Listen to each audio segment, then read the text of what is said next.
ہندو کس نبی کی امت سے ہیں؟ اللہ پاک نے ہر قوم کی طرف ہدایت بھیجی، ہر قوم کو ہدایت پانے کے لیے کئی مواقع فراہم کیے، تو پھر یہ کیسے ممکن ہے کہ ہندو قوم کی طرف کوئی نبی نہ بھیجا گیا ہو؟ آج کی ویڈیو میں ہم حقائق کی روشنی میں یہ جاننے کی کوشش کریں گے آخر ہندو کس نبی کی امت سے ہیں۔ پیارے دوستو،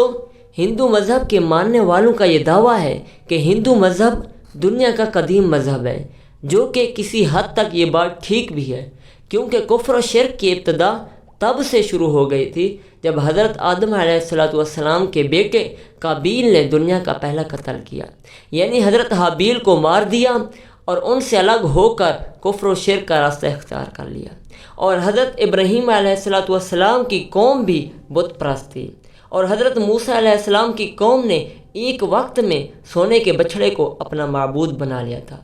حتیٰ کہ نبی اکرم صلی اللہ علیہ وسلم کے اعلان نبوت کے وقت بھی کعبہ شریف کے اندر 660 بت موجود تھے،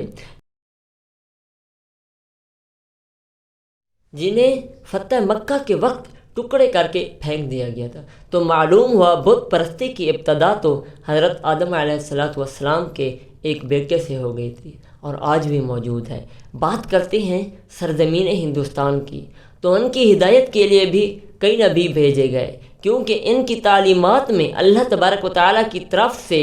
ادا کردی کئی تعلیمات کی جھلک آج بھی نظر آتی ہے، مگر ان کو بگاڑ کر انہوں نے بت پرستی اور گمراہی شروع کر دی۔ ان کی کتابوں میں بھی ایک خدا کی عبادت کا حکم دیا گیا ہے، اور بتایا گیا ہے کہ خدا کا کوئی شریک موجود نہیں، مگر پھر بھی انہیں اپنی کئی مورتیں بنا کر ان کی پوجا کی جاتی ہے۔ حضرت آدم علیہ السلام کو سری لنکا کی ایک پہاڑی پر اتارا گیا، جہاں آج بھی آپ کے قدم مبارک کے نشان موجود ہیں۔ حیرت انگیز طور پر لفظ آدم یہ سنسکرت زبان کا لفظ ہے، جو کہ ہندوستان کی قدیمی زبان سے ہے، جس کا مطلب پہلا ہے۔ ہندو کی اپنی کتاب وشے پرات کے چیپٹر نمبر 4 میں حضرت آدم علیہ السلام کا زمین پر اتارا جانا، ان کا جنت سے نکالا جانا، شیطان کا بہکاوا، اور حضرت آدم علیہ السلام سے حضرت حوا کی تخلیق، یہ سب کچھ ان کی اپنی کتاب میں موجود ہے۔ سری لنکا کی زمین کو ہندوستان سے جوڑنے کے لیے قدیم ترین برج آج بھی پانی کے اندر موجود ہے، جس کا بننا اتفاق نہیں ہے۔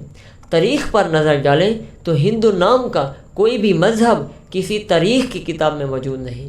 ناظرین، اس کی وجہ یہ ہے کہ دریا سندھ کے کنارے رہنے والے لوگ سندھو نام کی نسبت سے سندھو کہلانے جانے لگے، جو کہ بعد میں بگڑ کر ہندو کہلانے لگے۔ ان کی اپنی کتاب سنسکرت زبان میں ان کا مذہب کا نام ہندو نہیں ہے، بلکہ زناتن دھرم کے نام سے موجود ہے۔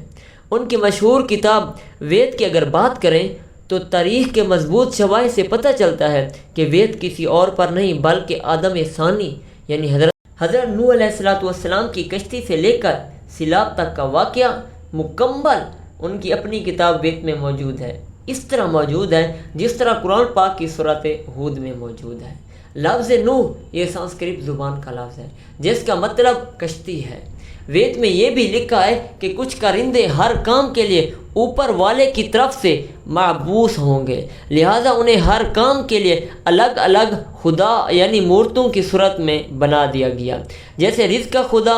آواز کا خدا، کھانے کا خدا اور پانی کا خدا، اسی طرح بارش کا خدا، ہر طرح کے الگ الگ خدا ان کے ہوں گے۔ ناظرین و سامعین، کچھ شواہد یہ ہیں جن سے واضح ہوتا ہے کہ اللہ تبارک و تعالیٰ نے اپنے وعدے کے مطابق ہر قوم کی طرف نبی مبعوث فرمائے، اور ایسے ہی ہندو قوم کی طرف ہدایت کے لیے رسول و نبی بھیجے۔ ان کی اپنی کتاب میں ان تعلیمات کا منہ بولتا ثبوت ہے۔